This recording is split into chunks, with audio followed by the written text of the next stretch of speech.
Today I'm going to show you how easy it is to paint soft, fluffy fur on this cat with acrylics.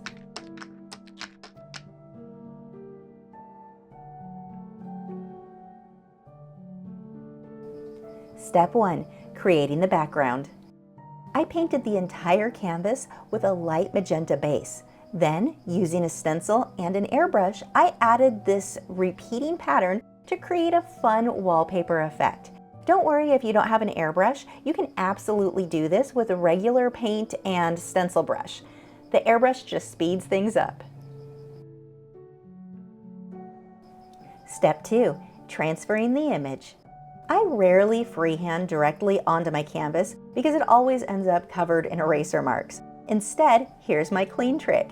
Use tracing paper and transfer paper. Or, if you prefer to freehand it yourself, sketch your drawing onto a separate sheet of paper first, then trace that onto the tracing paper. Finally, use transfer paper to move the perfect clean outline onto your canvas. No smudges, no eraser mess. Super professional results every time.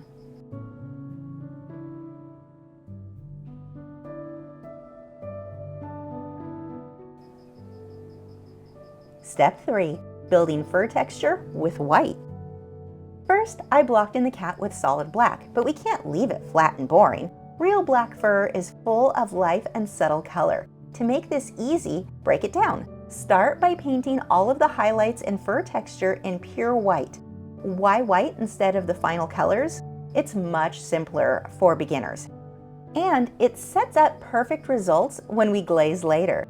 I'm using a rake brush here for those quick flowing fur strands, but a liner brush or a small round brush works great too. Watch how fast the texture comes together.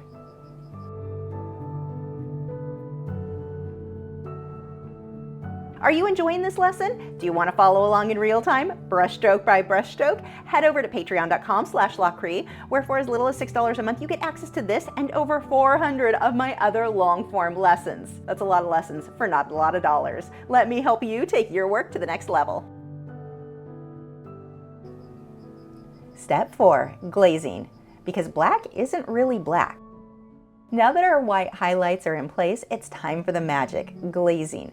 I'm layering thin, translucent coats of red oxide and magenta over most of the cat, with touches of blue in the cooler shadows. It might sound too colorful for a black cat, but trust me, this is what brings it to life and makes it pop with depth and richness. You'll be amazed at the difference.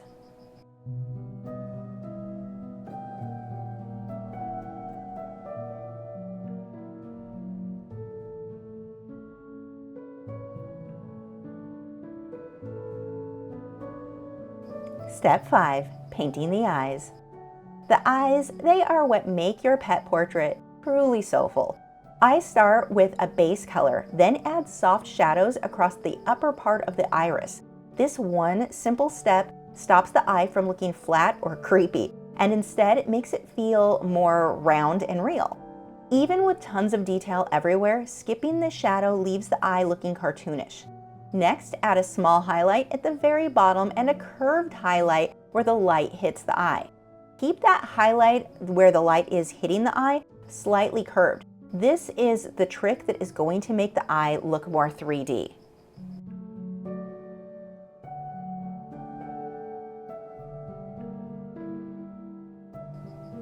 Step 6. Final fur and details.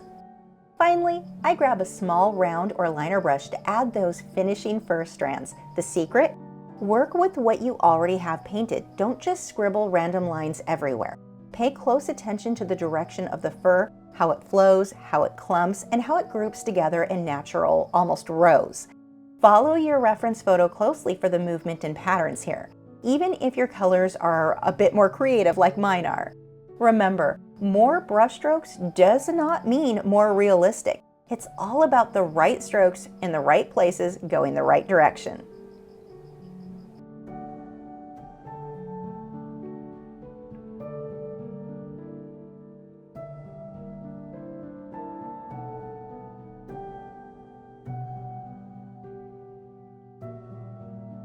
Again, if you want to paint this with me in real time, brushstroke by brushstroke, head over to patreon.com/Lachri, where you get this and over 400 other lessons for as little as $6 a month. That is a lot of lessons to keep you creative. Let me help you take your work to the next level. If you are thinking about signing up, do it soon because that low price is going to go up, so lock in those low rates now. Want more acrylic painting tips? Check out this video next.